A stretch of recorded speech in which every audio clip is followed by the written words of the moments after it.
ठीक है। तो लिमिटेड के उस पर ये व्यू है, लेकिन आज भारतीय एयरटेल की एनालिस्ट मीट पर, हालांकि ये 2 साल के बाद एनालिस्ट मीट हो रही है, इस पर नजर थी, लेकिन कुछ वहां से डिटेल्स सब निकल के आ रहे हैं। और सुबह से हमारे सहयोगी सौमित सरकार इसको बहुत ही क्लोजली मॉनिटर कर रहे हैं, इसको ट्रैक कर रहे हैं, और जो भी फाइन प्रिंट्स हैं अब उसको लेकर हमारे साथ हाजिर हो गए हैं। सौमित, बताइए क्या कुछ निकल कर आया है इस एनालिस्ट मीट में। 5G की बात आप सुबह बता रहे थे, और कहाँ फोकस करने वाली है कंपनी अब?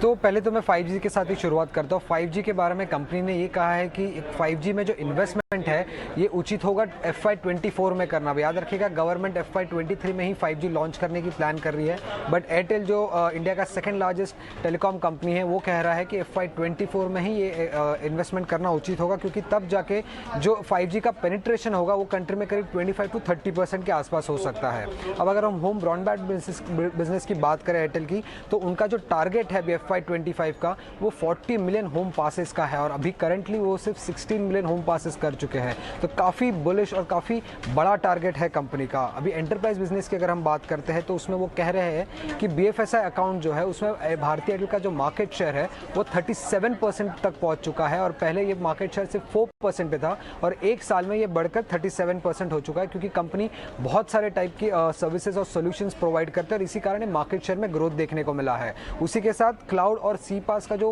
ग्रोथ है वो काफ़ी हायर है और फास्टर है अदर इमर्जिंग सर्विसेज के सामने, ये भी कंपनी ने कहा है एंटरप्राइज बिजनेस के बारे में। अब पेमेंट बिजनेस की अगर हम बात करते हैं तो उसमें जो कंपनी कह रही है कि पेमेंट बैंक बिजनेस जो है वो ब्रेक इवन हो चुका है जुलाई 2021 से लेके अब तक, क्योंकि जो कस्टमर एक्विजिशन कॉस्ट है वो काफ़ी कम है, और उसी के साथ वो ये भी कह रहे हैं कि जो एयरटेल का कस्टमर है और पेमेंट बैंक का भी कस्टमर है उसका चर्न रेशियो काफ़ी कम है, इनफैक्ट 65% कम है चर्न रेशियो।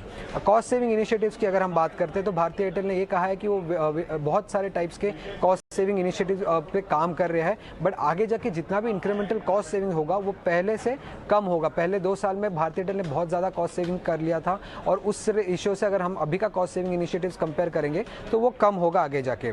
अब इंडस टेक जो कंपनी इंक्रीज करना चाह रही है, इस पर काफ़ी फोकस में रहा है ये चीज़। उस पर कंपनी ने ये कहा है कि ये जो स्टेक वो बढ़ा रही है वो अपना शेयर होल्डिंग स्टेबलाइज करने के लिए बढ़ा रही है, और जो 4.7% ऑफ वोडाफोन से खरीदने वाली है वो करीब 190 to 192 रुपीज़ के भाव पे होगा। ये इंपॉर्टेंट बात है देखना, क्योंकि अभी अगर आप करंट शेयर प्राइस देखेंगे इंडस टावर्स का तो 214 पे चल रहा है, तो करंट करीब 10% डिस्काउंट पे खरीदेगी भारतीय एयरटेल। आगे जाके भी वो और स्टेक बढ़ा सकती है इस कंपनी में, बट इवेंचुअली वो मोनेटाइज करेगी अपना ये स्टेक। और मोनेटाइजेशन पे उन्होंने ये भी कहा है कि जो कंपनी के फाइबर एसेट्स है, डेटा सेंटर सब्सिडरी में जो स्टेक है, और रॉबी एक्जेटा जो कि कंपनी का बांग्लादेश के ऑपरेशंस है, वो भी वो आगे जाके मोनेटाइज कर सकती है।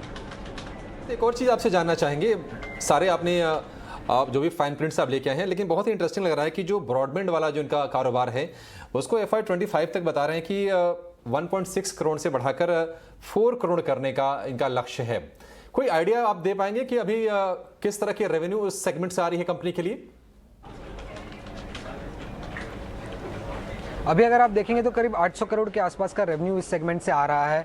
आरपू भी कंपनी का काफ़ी अच्छा है और काफ़ी अच्छा ग्रोथ कर सकता है ये सेगमेंट, क्योंकि इमर्जिंग सेगमेंट है, नॉन मोबाइल सेगमेंट में ये काफ़ी इमर्जिंग सेगमेंट है, और अच्छा खासा ग्रोथ एक्सपेक्ट कर रही है कंपनी। अब तक 16 मिलियन और इसको डबल से भी ज़्यादा का ग्रोथ वो एक्सपेक्ट कर रहे हैं अगले 2 साल में, जो काफ़ी अच्छा ग्रोथ टारगेट कंपनी ने रखा है। और इसके लिए कंपनी ने काफ़ी लोकल, अगर आप देखते हैं लोकल केबल ऑपरेटर्स जो है उनके साथ टाइप्स किया, और इसी दम पे कंपनी शायद एक्सपेक्ट कर रही है कि आगे जाके जो उनका होम मिलियन पासेस है वो 16 मिलियन से 40 मिलियन तक बढ़ जाएगा। अमित, बहुत शुक्रिया आपकी ये जानकारी के लिए और ये इस एनालिसिस के लिए। सौरभ, भारतीय एयरटेल 700 रुपये के आसपास है, और इस लेवल पर ये शेयर पिछले 6-7 महीने के आसपास है, इसके इर्द गिर्द ही घूम रहा है। जैसा कि सुमित बता रहे हैं, कंपनी का जो लक्ष्य है वो 4 करोड़ घरों तक पहुंचने का है, और ब्रॉडबैंड से ही इनकी रेवेन्यू इस वक्त ड्राइव हो रही है, और यहां पर कंपनी का थ्रस्ट भी है। शेयर, क्या आपको लगता है, चार्ट देखिए, क्या 3-4 साल का भी आप चार्ट देख सकते हैं क्या ये शेयर यहां से डबल होने की पोटेंशियल लगता है? अभिषेक जी, अगर भारतीय एयरटेल की बात करें तो हमने देखा है कि स्टॉक ने पिछले 2 साल में ऑलमोस्ट स्टॉक डबल हो चुका है। 400-350 के लेवल से ऑलमोस्ट स्टॉक 750 तक जाके आया है। और पिछले कुछ महीनों से देखिए तो स्टॉक एक ब्रॉड रेंज में ट्रेड कर रहा है, 650 ऑन द डाउन साइड और ऑन द अप साइड 750 पे स्टॉक में रेजिस्टेंस है। But I think current levels पे जिस तरीके से स्टॉक ने इस गिरावट में भी 200 डे मूविंग एवरेज के आसपास एक अच्छा बाउंस बैक दिया है, मुझे लग रहा है कि स्टॉक में एक सिर्फ कंसोलिडेशन चल रहा है कुछ महीनों से, और आगे जाके जैसे नए डेवलपमेंट हो गए स्टॉक में ऑन द अपसाइड एक रेंज एक्सपेंशन देखने मिल सकता है। तो आई थिंक करंट लेवल्स पे भारतीय एयरटेल में बाइंग की सलाह रहेगी। ऑन द डाउन साइड एक 660 जो अगर लॉन्ग टर्म निवेशक है 660 का स्टॉप लॉस मेंटेन करके पोजीशन बने रह सकते हैं। On the upside I think stock में 780 से 800 के लेवल्स भी देखने मिल सकते हैं और जो एक 780 का हर्डल है अगर वो जैसे ही ब्रेक होता है स्टॉक में और बड़े टारगेट्स लगभग 900 तक के भी टारगेट स्टॉक में देखने मिल सकते हैं। तो मेरा आउटलुक भारतीय एयरटेल पे करंट लेवल्स पे पॉजिटिव है और रिस्क टू रिवॉर्ड लॉन्ग्स के लिए काफी फेवरेबल। परफेक्ट। 800 रुपए नियर टर्म का हर्डल है, 780 वाला जो एक क्रूशियल जो उसके लिए एक बाधा है, अगर वो पार करता है शेयर तो 900 रुपए तक जाने का भी दमखम है भारतीय एयरटेल।